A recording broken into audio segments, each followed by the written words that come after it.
Just summarize what you see some of the positives Portland has going for it. What advice would you give commercial brokers just getting into the business? For the next 10 to 20 years, what do you see happening to commercial real estate here in Maine? Peter Anastos is an owner and co-founder of Maine Course Hospitality Group, which owns, operates, and manages over 20 hotels in northern New England. The Maine Course portfolio includes Marriott and Hilton brands, as well as 3 independent hotels. Approximately 1,000 people are currently employed by Maine Course Hospitality. He also served on numerous boards and helped in the formation of the Beach to Beacon road race. Peter began his career in the 1970s by starting as a house painter, which he operated for 7 years. The company is still in existence. Previously, he worked for several years on the floor of a Wonder Bread and Hostess bakery factory. Peter then entered the land development and construction business in Maine, building hundreds of houses and developing and owning residential and commercial real estate, including apartments, shopping centers, restaurants, and hotels. Maine Course Hospitality Group was originally founded in the early 1990s as a restaurant company owning both franchise and independent restaurants. The transition primarily to hotels was made in the early 2000s. Peter's involved with the community, too. He served as president of both Southern Maine Big Brothers Big Sisters, which he helped found, and the Maine Real Estate Developers Association, also known as MREDA. He was board chair for the Big Brothers Big Sisters capital campaign that raised over $2.5 million. Peter is a former chair of the Maine State Housing Commission. He was appointed by Governor LePage. Under Peter's leadership, the amount of low-income housing produced nearly doubled, and costs were lowered by 35%. Peter and his businesses have been recognized numerous times, both locally and nationally, for their business and charitable contributions, including the Maine Business Hall of Fame and the 2013 Award for Extraordinary Contributions to Affordable Housing. Peter resides in Yarmouth, Maine, with his wife, Lori. He has two grown children, Harrison and Julia. From personal experience, I can tell our audience that Peter is one of the funniest, most unassuming, successful, under-the-radar developers I know, an overall good person. I just hope he remembers me in his will. We'd like to welcome our listeners to the Boulos Beat podcast. I'm your host, Greg Boulos. The Boulos Company is Northern New England's largest commercial real estate services firm with offices in Portland, Maine, and Portsmouth, New Hampshire. We've been selling and leasing real estate in Maine and New Hampshire since 1975. This is a series providing insight into Maine's real estate movers and shakers.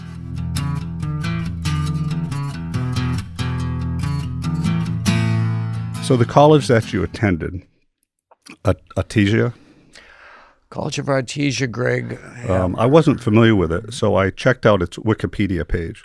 Did you really? I did. There it states that the college, quote, welcomed unconventional students who had not been successful at other colleges, end quote. I swear that's what it says. No.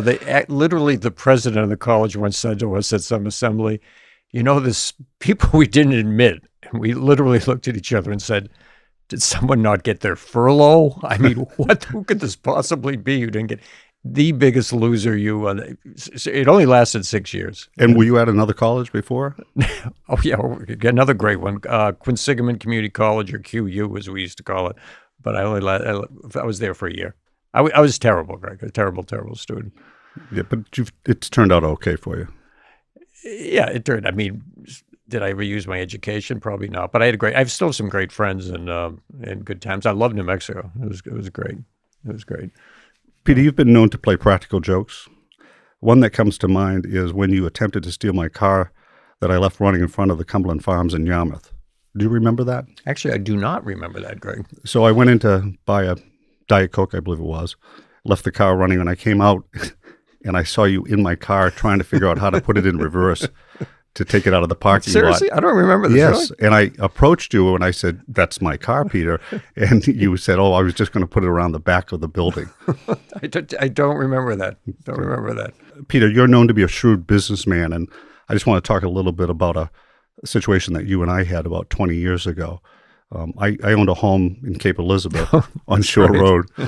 And you purchased a beautiful property right next door, 3 acres. Yeah. And it was one home on 3 acres, a really nice estate.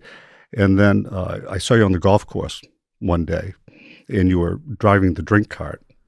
And you came up to me and you said, hey, Greg, I can't talk right now, but I want to let you know I bought the property next door to you. And then you sped off. And I thought to myself, oh, that's exciting. So I sent you an email that night. I said, so excited to have you living next door. And then you called me the next day and you said, Greg, I got to come clean with you. He goes, yeah, I'm buying the property next door, but I'm not going to be living there. I'm going to be subdividing it. Yeah. I said, oh my gosh, how many lots are you going to put there? And you said 3. So I think a couple of Saturday mornings after that, I woke up to the sound of someone driving a spike into the ground. And I look out my bedroom window, and there's a surveyor who's driving a spike into my driveway, or what I thought was my driveway. But it turns out that part of my driveway was on your property. Yeah, that was great. Yeah. so Peter's very shrewd. So I ended up calling you over the weekend. I said, hey, Peter, you can't do this to me. I can't have a house that close. And so you and I worked out a deal where you flipped that whole property to me. Yeah, I remember standing in the driveway going, Greg, I own your driveway, which I love. But you were also real shrewd in it as well. I mean, when we settled on the price, you made sure and waited to the contract which is perfect. You know, in case I dropped it, you could buy it get it at the lower price. Yeah. But no, it worked out for both of us. Yeah, it did. And then I ultimately sold it to Tim Soley. Yeah, I know. Tim lives there to this day. Yeah. Peter, the introduction that I read provided some info on your background, but give us some more insight. Did you grow up in Massachusetts? And how did you get into the house painting business? I grew up I went to high school. I grew up in Belmont until I was 13, and then we moved essentially ended up in Natick. Really like Natick. It's a great town. It was more of a working class town then. About half the kids would go to college, which I think now probably 90% go, but I really was an incredibly bad student. I mean, I was good at track, so I got a letter from the track coach, University of Arizona. My friend said, in those days especially, it was easy to get in there. So if you don't get in there, you ought to slit your wrists. Fortunately, I never listened to them because I didn't get in there either. So I ended up College of Artesia, and it was great. I liked it a lot. But when you get out, there's not exactly a bunch of recruiters at the door like was at our kids' schools. So what they went to. So I worked at Wonder Bread. I worked at Wonder Bread through college. I worked at Wonder Bread when I got out of college and was in the union. Then went to then a friend of mine was painting houses, and I said I could do that, and started doing it in Weston, Wellesley, in these towns. And before long, I had tons of painters, and it came out just as the time spray guns were coming out. So people would go to work in the morning, and I would wish them a good day, and by the time they came home, I'd have the house all done and pick up a good-sized check. It worked out well. So that's how I get into that, and that led into flipping houses in Weston, Wellesley, and land. Yeah, and I think at one point you and Marcel Nadeau, who lives here in Maine, began a partnership and started remodeling homes as well? No, when I got to Maine, I started building houses. Then I wanted to build them on my own, build the way I wanted to build them. I built Oakwoods, and with local builders, and it worked out well. I mean, it was 59 houses, and I had never done a project that big. But then I decided I wanted to build more just high-end houses, and I wanted someone young to help me do it the way I wanted to do it. So I called Marcel, who I'd known down in Framingham and Natick, and brought him up to Maine, and then he started. I brought him into the business with me. But how'd you happen to come to Maine? Why Maine? I came to Maine because my family on my mother's side owned the Muddy Rudder restaurant, and I would come up in the summer, single, hanging out at the bar, and just eating, and like being in Maine in the summer. And I'd come up and be here a lot.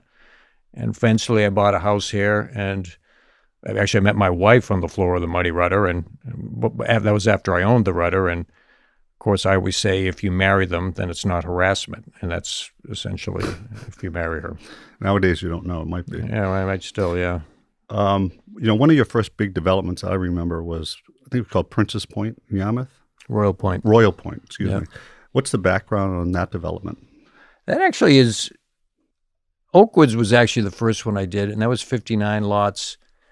And it's funny how the world goes around. I remember when I was in the Muddy Rudder bar, which was a shack at the time. It hadn't even been expanded. And some guy said to me, guy who worked at CMP, who just yesterday, I'm buying a house from him, I think for my in-laws, but he said, if you think you're going to build 59 houses at $150,000 a house, you're out of your mind. And of course, we built them at I don't know. We ended up getting as high as 250 at the time. I think they sell at 600 or 700 now. Anyway, that development was real successful, made a lot of money. But Royal Point, that came about when it was put on the market at $3.2 million in 1985. I don't know what I was thinking, but we bought it. That was just for the land? It was just for the land and the existing house. It was a horse farm, so to speak. And we put a lot of houses along the river. And I probably get out of it alive, but that's about it, because it went into 87, 88, and it had a Royal Point of Royal Meadows. It was only 36 lots, so it was difficult. It was difficult, actually. Yeah. Good-looking development, though. Yeah, it came out good. So you've also owned a number of restaurants, including a chain known as the Ground Round. I remember one was on Maine Mall Road where IHOP is. Do you still own any Ground Rounds? And aren't you the franchisor now? No, I don't. We don't own any more at all.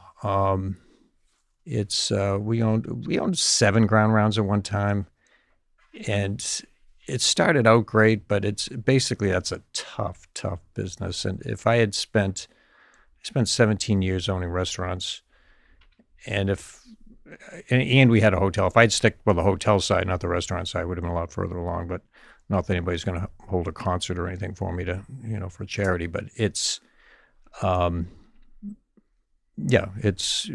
we did own a bunch of them. But are there any left in the country? There are about 20 of them, I think, Greg. And the original, our CEO and our CFO still are involved with it and still have something to do with the franchisees. Really important question regarding Ground Round. I remember when I used to go there in my younger days, they'd always give you peanuts when you walked in. I knew this peanuts and you could take it and you could throw the shells on the floor. Right. But that stopped at some point. Why did they stop allowing that? How many restaurants, that give away free food? I mean, they did, but I think it was just just losing money hand over fist. People eat peanuts and leave, I guess. But I don't remember. I know the truth. I thought you might make up an answer or something. I don't have any great story about that one. So let's see. You've been a painter, a restaurateur, a residential builder, a commercial builder, and then somewhere along the line you started building hotels. How'd you happen to get into the hotel business, and what was your first hotel development?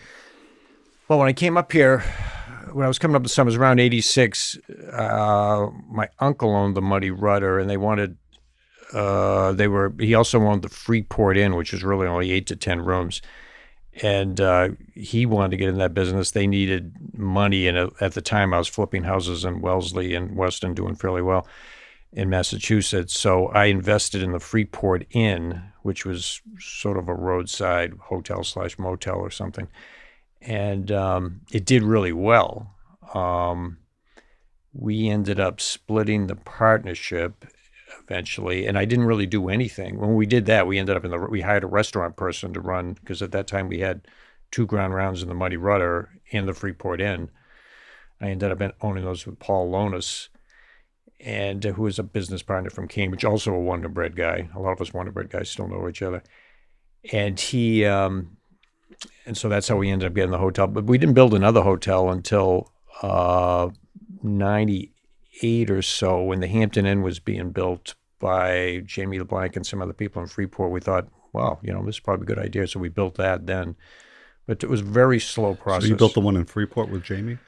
I did not. When we saw them building it, we realized, for crying out loud. I mean, the crazy thing was the Freeport Inn was making money, really good money, and we acted like, I don't know why we didn't expand it and do other hotels, but we were building houses and doing restaurants. So your first new construction hotel was where? Was the Comfort Suites in Freeport, okay, which we've since sold. So Maine Course Hospitality owns 21 hotels? What's it up to now? I don't know.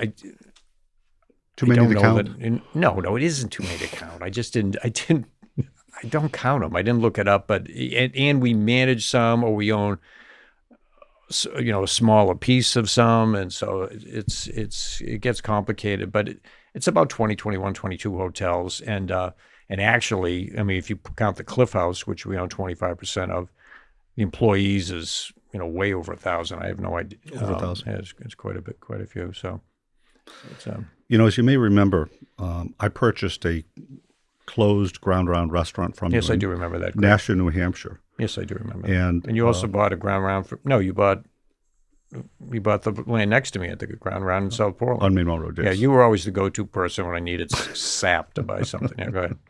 And I always overpaid, of course. Of course.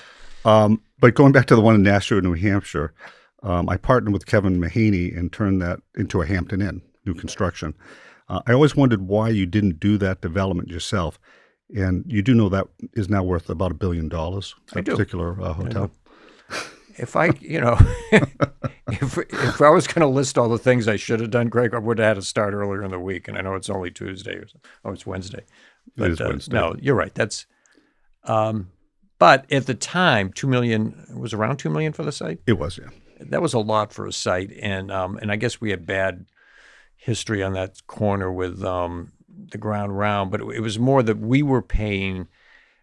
The reason I started building houses, I read about this guy Gary Tharlson out in the Dakotas, and he would buy pretty much in the boonies of the Dakotas, and he got on the Forbes 400 doing this, and it was always buying the rural hotel at the low price, buy the land at the low prices. I mean, for instance, I would be buying land in Brunswick, Augusta, Thomaston, and prices like $300,000, $400,000, $500,000. So $2 million just seemed like too much. And looking back, of course, it's a mistake, but that's what we were doing at the time. Right. So out of all the hotels in your portfolio, I'm willing to bet the Cliff House in Cape Nettic is probably one of your favorites. How did that, first of all, is it? And how did that redevelopment happen? Yes, it is, and it's totally, absolutely, completely different than anything we ever did. But that's Mark Dugas all the way. Mark Dugas knew the previous owner. The Weir family owned that for 150 years, and he knew Kathy Weir for many, many years, and would stay in touch with her. And so when it came on the market, we ended up buying it, and we partnered up with a capital group out of Ohio. And it's just a whole different thing. Being a resort, for instance, we don't manage it ourselves. We couldn't. It's when you do a resort like that, you want literally worldwide buzz. You have parties where you invite in all the travel writers from the New York Times and travel magazines, and it's just been a really, really, it's been fun. There's been some problems like anything in the construction. My biggest regret is we didn't have Maine construction companies, but we didn't get together with our out-of-state builders on that. And but the property itself is just blows me away every time I go. I just love it. In fact, I can't stay there. I don't stay there this time of year because it's sold out all the time. How many rooms down there? It's big, right? It's 226. I mean, you could a lot of amenities too, right? Swimming pools and it's right on the ocean. 2 swimming pools, spas. It's just hanging over the cliffs. It's what we changed. The biggest thing we changed is when you walk in, the cliffs are right before you. We raised the ceiling and made it all glass, looking down at the cliffs, and it just is a knockout site. It's just beyond belief. And you're an hour and a quarter from Boston. That's the big thing. When you look at you look at things way up north. It's you get 3 hours from Boston, even Bar Harbor. It shortens the season. We had a much bigger market doing that. Well, maybe someday I'll get an invite down to the hotel. It's busy right now, Greg. Okay, we know what one of your favorite hotels is. What's the least favorite hotel you own and why? Well, first off, I like hotels much better than restaurants because I had restaurants. We were making out checks, cash calls. I don't know that I've ever had a hotel. I guess maybe once in Mystic, Connecticut, I had a hotel where I had cash calls. Connecticut's a tough state to do business in. High energy costs, high taxes, very hard to make money. That was probably no question, the least favorite. And I got out of it somewhat alive. So you don't own that anymore? No, I don't own it anymore. And what was it called? That was a Best Western. In Mystic, Connecticut? Yeah. And I wouldn't tell you the worst hotel I had now anyway, because that'd be terrible. But I don't. There's nothing. They're all good. They're all good. You love all your babies equally. Yeah, right. What do you see as the biggest advantage as well as the biggest disadvantage in owning a hotel? Pros and cons. Biggest advantage is that you usually, for somebody like me, I hire a management company. We have our own management company. And so you don't have the day-to-day. I don't have a lot to do as far as running the hotel. If you have a good management company, of course, if you have a bad management company, it's amazing how quickly things can go bad. So that's a tough thing. But the worst thing is that your rent, worst and best thing in a way, is that your rent is established every night. So when you go into good times, your occupancy, your rate changes. I'm not tied into a lease. It goes up like a rocket ship. But when you go into a recession like we did in 09, 10, it goes down like a lead weight, and your property's worth usually far less than even you may owe on it, which in fact was the case. And that can happen quickly. Very quickly, yeah, very quickly. Either way. When you think of your real estate holdings, your vast real estate holdings, what keeps you up at night? Luckily, nothing now. Nothing. I mean, it used to be. I mean, it's like anything. I've been doing it long enough. You're paying down mortgages, so it's in times of good, and I'm not taking any. I'm just not taking the chances I might have taken when I was younger. And whereas in the recession in 09, 10, I literally walked the halls of my big house at night, just hoping I could hold on. And is that why you built a big house, so that you could walk the halls by yourself? No, I used to always trade up and out because I built houses, so I keep trading up, and I liked houses. I love living on Cousins Island on the water, and even now the house is too big and ridiculous for me to be living in. But when I have my whole family there in the summer, and I've had people call and want to buy it, it's like I watch my family walking across the lawn, and you say, what? Why would I? What if I got a big check and sold the house? It just I'd rather have this life. It's like buying me out of my perfect life. Peter, over the last 10 years, business has been incredibly good for most people. As a result of this extended upcycle, many of our viewers may never have seen a downturn. You've been through a few, as have I. Can you give us an example of how bad things can get and how one of these down cycles may have affected you? There's probably not enough time, but when I first started, when I was painting houses, I decided I wanted to flip houses. So then it was like 1980, I went out doing that. Of course, my timing was absolutely perfect for really a recession that I thought was worse than the last one. And I'll tell you why I thought it was worse is because the interest rates went up to, I think prime went to 18. I mean, you have to look it up. It might have been 16, 18, but we were paying like 3 or 4 over prime at 21%. Imagine paying 21% on things that you were trying to carry and you couldn't sell to save your life. I mean, it was absolutely the scare. It was horrendous. It was just beyond belief. I remember having a lumber guy come and he put a lien on my house, and I had to let him do it because I couldn't. In fact, that was the only time I was ever behind on a bill that I could think of with a supplier. I never missed a mortgage anytime ever. But then again, so he put that, I won't say the name of the company, it was in Massachusetts. But so then when it turned around, and it turned around fast, and I was a Democrat at the time, I remember saying to, like literally holding on to the steering wheel, saying to Reagan on the radio, okay, you're supposed to be good at this, change it. And of course, Paul Volcker and him did. But so when I finally got the money back, the guy came running down. He said, I see you've sold all these lots. I want you to pay off that mortgage now. And I go, no, you have that mortgage for a year. In the meantime, I have the money in the stock market. It's all going up. I'll pay you when it's due and not a moment. To this day, I carried the grudge. But at the same time, I actually did not do. Well, anyway, I carried the grudge for a while. It was pretty bad. In the foreseeable future, Peter, what do you see happening to the hotel business here in Maine and in Portland in particular? Portland's amazing in that it's such a great town.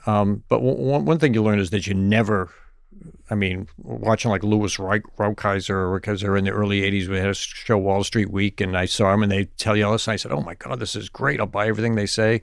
Cycled a year, and they were totally dead wrong. Same thing in hotels. I can remember 7 or 8 years ago, the biggest companies that advise you on hotels would say, no, there's not enough of a white collar base. It's, can take one more hotel. And of course, that's not the case. So the short answer is I don't know, but it is starting to make an impact, but not much on rate and occupancy, all the new hotels. But believe it or not, you could probably still take more because it's so high. The rates and the occupancy is still high. But the hotel business is famous for overbuilding, and so I suspect they'll do the same thing.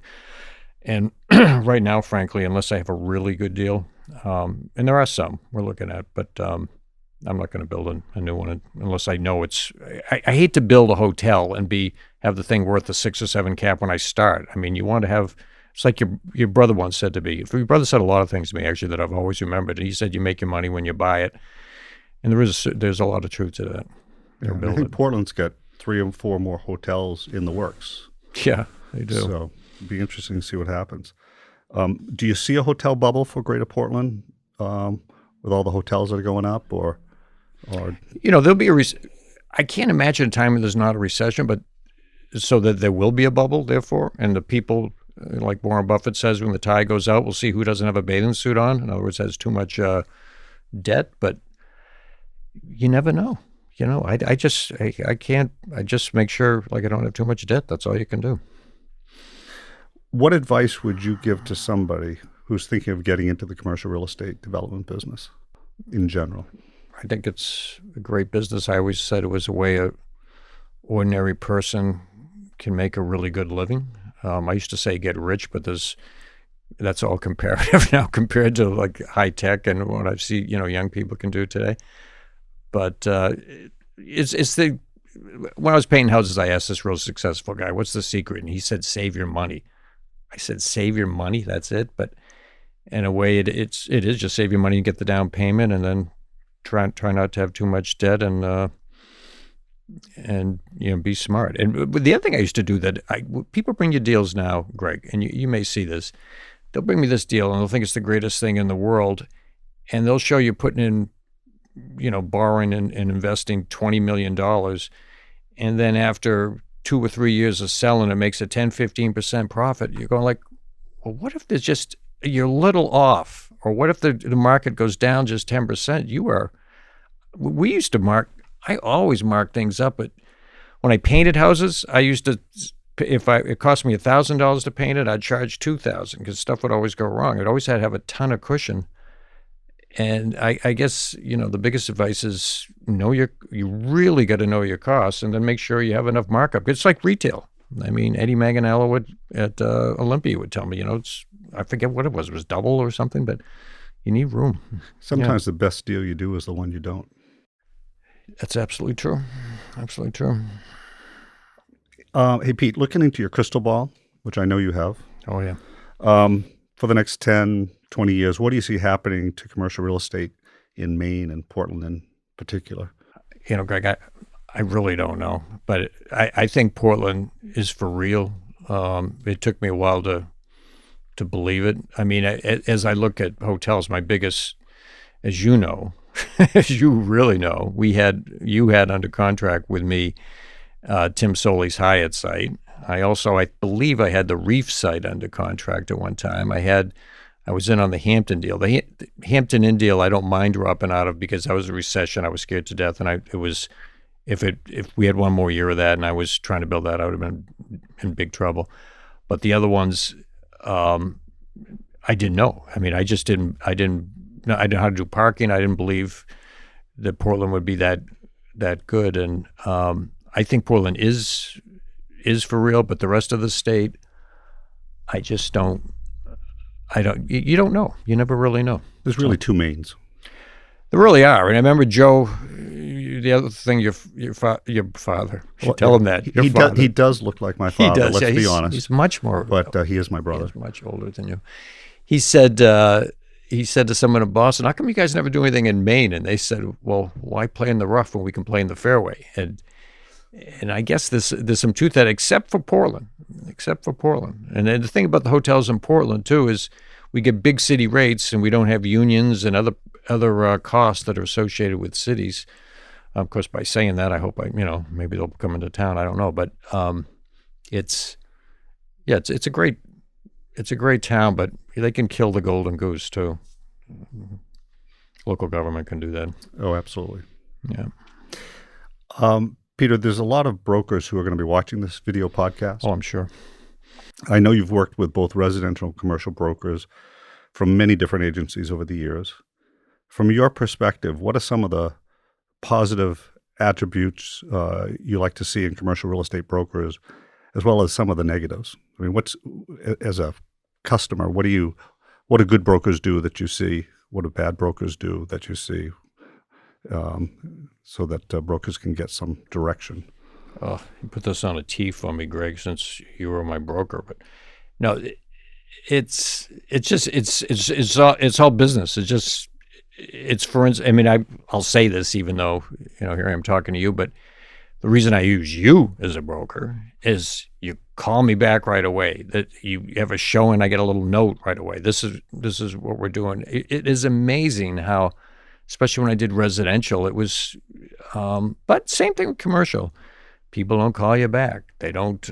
It gets to be if it's some brokers, they don't do. They just list it and hope that it's not hope that it sells, but it's business. It's just good business, doing the homework, doing the work, staying in communication and hustling.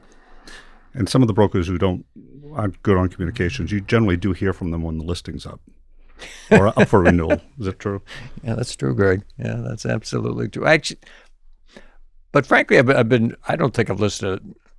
I haven't that I can think of listed anything. Not that I sell very much anyway with anybody else besides Boulos, and I don't know, a long time. Well, we appreciate the business. We always have, and the friendship. Well, that's it for today's episode of the Boulos Beat. Special thanks to Peter Anastos for being my guest. You can learn more about Peter and Maine Course Hospitality Group on their website at www.mchg.com or at Facebook at Maine Course and on Twitter at Maine Course 1. I'd like to thank you for listening today. And if you'd like to learn more about the Boulos Company, please be sure to visit us at www.boulos.com. You can find us at The Boulos Company on Facebook and LinkedIn, and at The Boulos Co. on Instagram and Twitter.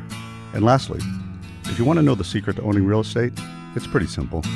Just be sure to outlive your debt.